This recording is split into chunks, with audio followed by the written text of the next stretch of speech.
Survei BPS mencatat 3 juta orang menjadi pelaju harian menuju ibu kota untuk bekerja atau kegiatan lainnya. Dan kemacetan sudah seperti sahabat karib yang tak terpisahkan dari keseharian meski membawa banyak kerugian. Ketidakseimbangan antara jumlah penduduk dengan pertambahan jumlah kendaraan bermotor dan ketersediaan jalan raya menjadi penyebab umum kemacetan. Tersendatnya arus lalu lintas ini menimbulkan banyak dampak negatif, misalnya kerugian waktu, pemborosan energi, meningkatkan polusi udara dan stres yang berdampak pada kesehatan, serta mengganggu jalannya kendaraan darurat. Kementerian Perhubungan mencatat kerugian ekonomi akibat kemacetan mencapai 65 triliun per tahun. Pengamat transportasi sekaligus Wakil Ketua Bidang Penguatan dan Pengembangan Kewilayahan Masyarakat Transportasi Indonesia atau MTI memaparkan, akar masalah kemacetan berasal dari kawasan hunian yang tidak memiliki layanan transportasi publik sehingga setiap rumah harus memiliki kendaraan pribadi. Hal inilah yang menyebabkan penumpukan kendaraan dan berakhir dengan kemacetan. Kita harus segera memetakan kota-kota kawasan perumahan tadi yang harus dilayani angkutan umum sehingga ada pemetaannya. Pemetaannya adalah mungkin kalau itu kelasnya mewah, dia kan angkutan umum yang premium lah. Mereka tentunya nggak mau tapi yang premium mereka menuju ke pusat kota. Kalau menengah ke bawah ini harus dapat subsidi. Dan itu juga menjadi kewajiban pemerintah juga ketimbang mereka dapat menggunakan pribadi, subsidi kendaraan bahan bakar itu cukup tinggi dan kita impor juga makin banyak ini. Jadi itu harus dibuat suatu untuk angkutan darat kita tidak punya PSO untuk angkutan darat. Ya, selain pemetaan itu juga bagaimana daerah-daerah membuat perda untuk transportasi atau angkutan umum. Harus ada political dan dibuat peraturan daerah sehingga siapapun penggantinya harus menjalankan. Polusi jadi dampak yang tak main-main akibat tersendatnya lalu lintas. Kementerian Lingkungan Hidup dan Kehutanan menyebut emisi dari sektor transportasi berkontribusi 44% pada polusi udara di ibu kota. Pemerintah mendorong masyarakat beralih menggunakan kendaraan yang lebih ramah lingkungan atau memanfaatkan transportasi umum. Tetapi, nyatanya ketersediaan moda transportasi massal masih sangat terbatas.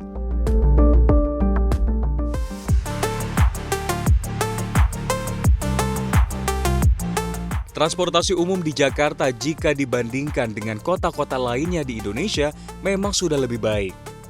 Salah satu andalan warga ibu kota adalah Transjakarta. Berdiri sejak tahun 2004, bermula dari rute Blok M kota sejauh 12,9 km, saat ini Transjakarta memiliki sistem Bus Rapid Transit atau BRT sepanjang 244 km yang mencakup 82,3% luas wilayah Jakarta. Saat ini, 244 rute Transjakarta melayani lebih dari 1 juta pelanggan setiap harinya. Selain berbasis jalan, kendaraan umum berbasis rel juga membantu pergerakan 31 juta warga Jabodetabek, salah satunya jaringan kereta listrik KAI Komuter Jabodetabek. Memiliki 7 rute utama dengan jangkauan 543,4 km, KAI Komuter melayani 950.000 orang per hari dengan tarif antara Rp3-13.000 per perjalanan. Tak heran, setiap harinya KRL komuter penuh sesak terutama di jam berangkat dan pulang kantor.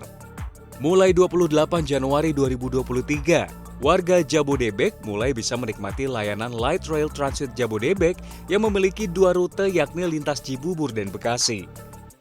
Beroperasi sejak pukul 5.30 pagi hingga 10 malam, 43,46 km jalur LRT berhasil melayani 500.000 penumpang setiap harinya.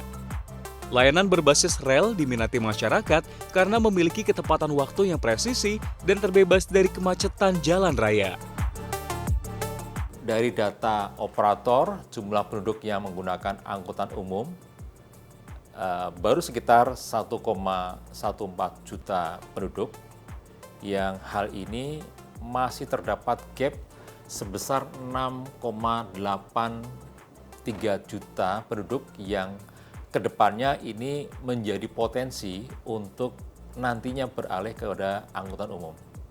Tentunya untuk melakukan shifting penduduk sebanyak itu perlu kita menyiapkan suplai infrastruktur dan layanan angkutan umum yang baru, baik yang berbasis rel maupun yang berbasis jalan.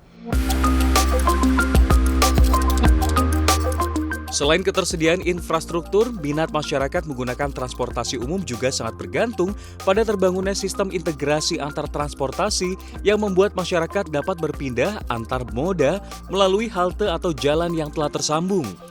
Sistem integrasi ini menawarkan kenyamanan dan keamanan bagi pengguna transportasi publik. Tak heran, integrasi transportasi bisa jadi solusi jitu untuk atasi kemacetan ibu kota. Integrasi menjadi salah satu kunci, tidak hanya mengembangkan integrasi fisik, namun integrasi sistem juga harus kita lakukan, integrasi jadwal, termasuk di dalamnya adalah integrasi masalah pentarifan.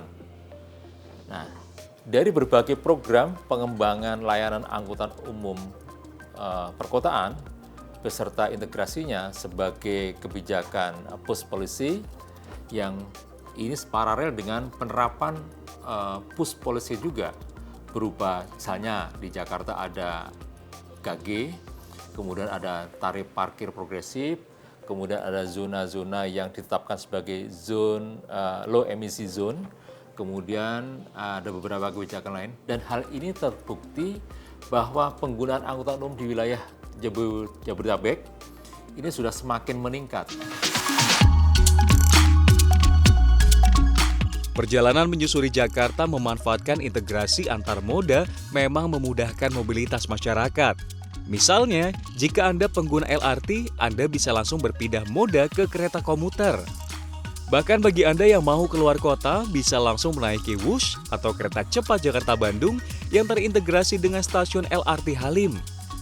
Wush jadi salah satu solusi bagi Anda yang mau berhemat waktu perjalanan. Integrasi antar moda tak hanya terjadi di antara transportasi berbasis rel, tapi juga transportasi darat. Di halte Transjakarta Velbak misalnya, saat ini sudah terhubung dengan jaringan KRL komuter lain Jabodetabek, tepatnya di stasiun Kebayoran Lama. Penumpang bisa berpindah moda transportasi melewati jembatan transit yang bersih, nyaman, dan aman.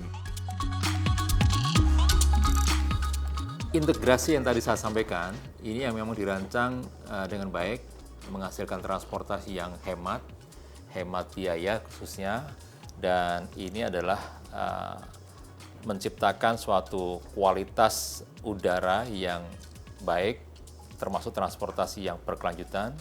Harapan kita bahwa ini akan menjadi harapan kita bersama untuk bisa mewujudkan transportasi yang aman dan nyaman. Masyarakat menengah ke bawah saat ini menghabiskan sekitar 25 sampai dengan 30% dari take home pay yang mereka dapatkan. Kemudian kalau kita mengacu kepada standar dari Bank Dunia, setidak-tidaknya prosentasi biaya transportasi itu ya sekitar 10% lah dari pendapatan. Ini diharapkan integrasi ini mulai bisa kita laksanakan secara masif, dikembangkan demikian, dan harapan kami ini bisa menurunkan terhadap prosentasi terhadap penggunaan dari biaya transportasi yang selama ini dirasakan membebani kepada masyarakat.